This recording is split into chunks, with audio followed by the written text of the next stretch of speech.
Hello दोस्तों, कैसे हैं आप सब। आज की हमारी कहानी है मायके का किराया। बहू, तेरे मायके में तो अजीब रिवाज है अपने दामाद के पैसे खर्च करवाने का। अरे हमारे यहाँ तो बेटी अगर मायके जाती है या वापस आती है तो उसका किराया तक हम लोग देते हैं। तेरे मायके वाले तो इतने कंजूस हैं कि 1 रुपया तक नहीं देते। सास रेखा जी अपनी बहू जानवी को ताना मारते हुए बोली, जो आज ही अपने मायके से पति के साथ लौटी थी। तभी ननद ममता तपाक से बोली, भाभी, अपने मायके वालों को कभी कहती नहीं हो कि कम से कम आपके आने जाने का किराया तो दे दे। यूं भैया के पैसे खर्च करवा कर मजा आता है क्या आपको। अरे पत्नी तो वो होती है जो अपने पति के पैसों की बचत करती है। ननद भी कहाँ पीछे रहती, उसने भी सुनाते हुए कहा, भाई हम तो हमारी बेटी के ससुराल आने जाने का पूरा खर्चा देते हैं, चाहे तो पूछ लो।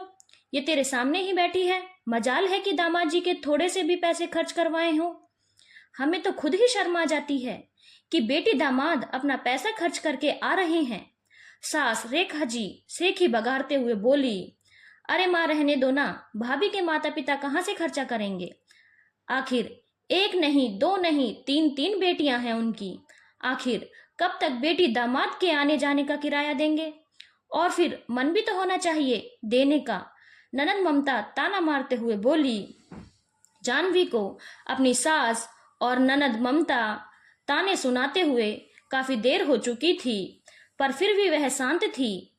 पता था कि अगर जवाब देगी तो दोनों सास और ननद उसके पीछे पड़ जाएंगी और फिर घर की शांति भंग हो जाएगी।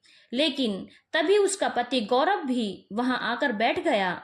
उसके वहां बैठते ही सास ने कहा, और बेटा, कैसी रही तेरी ससुराल की विजिट। इस बार भी ससुराल वालों ने खाली हाथ भेज दिया। कहाँ खाली हाथ भेजा, अपनी बेटी तो भेज दी। साथ में गौरव ने मजाक करते हुए कहा, बस बेटी ही भेजी है साथ में, और आने जाने के किराए का क्या। आने जाने में पैसे नहीं लगते, वो तो कभी नहीं देते वो लोग तुझे। सास रेखा जी ने कहा, अरे माँ, आने जाने का किराया वो लोग क्यों देंगे, अपनी बेटी दे दी वही बड़ी बात है। बेटे की बात सुनकर माँ चिढ़ गई और बोली, क्यों, हम भी तो देते हैं तेरी बहन और जीजा को ससुराल से यहाँ आने जाने का किराया। तू कोई अनोखा है जो तुझे नहीं देते। देखो, ऐसा है माँ कि मैं कमाता हूँ, अपने पैरों पर खड़ा हूँ और अपनी पत्नी का खर्चा उठा सकता हूँ, फिर ससुराल वालों से पैसे क्यों लूं। तभी ननद ममता तमतमाते हुए बोली, तो तेरे कहने का क्या मतलब है, मेरा पति नहीं कमाता क्या। मेरा पति तुझसे अच्छा कमाता है और मेरे खर्चे उठा सकता है, लेकिन आने जाने का किराया तो मायके से ही दिया जाता है। ये तो रिवाज है। क्या फायदा मुझसे ज्यादा कमाने का। पापा के गुजर जाने के बाद 3 साल तक तेरे पति ने तुझे मायके नहीं भेजा, क्योंकि उस समय मैं भी नहीं कमाता था और घर की स्थिति ऐसी नहीं थी कि हमारे खर्चे निकल जाने के बाद हम बचत भी कर पाएं। क्या वो तेरे मायके आने जाने का खर्चा उस समय अफोर्ड नहीं कर सकता था। तब तो तेरे ससुराल वाले रिवाज पकड़ कर बैठे थे। और उन्होंने तुझे कब भेजा मायके, जब तेरा भाई 3 साल बाद कमाने लग गया और तेरे ससुराल आने जाने के खर्चे अफोर्ड करने लग गया। याद है माँ, आप कितना रोती थी कि ये रिवाज खत्म हो जाना चाहिए। तो आज जब आपका बेटा इस रिवाज को नहीं मानता तो आपको तो खुश होना चाहिए। आपकी बहू के मायके वाले ये खर्चे अफोर्ड कर सकते हैं, पर आपके बेटे को उनसे खर्चा लेना मंजूर नहीं। आखिर मेरा भी स्वाभिमान है। मैं अपनी माँ को रोते हुए देखा है, अपनी बेटी से मिलने के लिए, सिर्फ इस वाहियात रिवाज के कारण।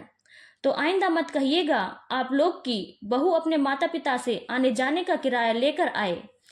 इसके पति की औकात इतनी छोटी नहीं है, वो इसके खर्चे उठा सकता है। आखिर बेटे का ही जवाब सुनकर रेखा जी की बोलती बंद हो गई और ना ही बहन ममता कुछ कह पाई, पर जानवी को अपने पति पर जरूर गर्व महसूस हुआ। धन्यवाद दोस्तों। अगर आपको कहानी अच्छी लगी हो तो चैनल को लाइक, शेयर और सब्सक्राइब करना ना भूलें।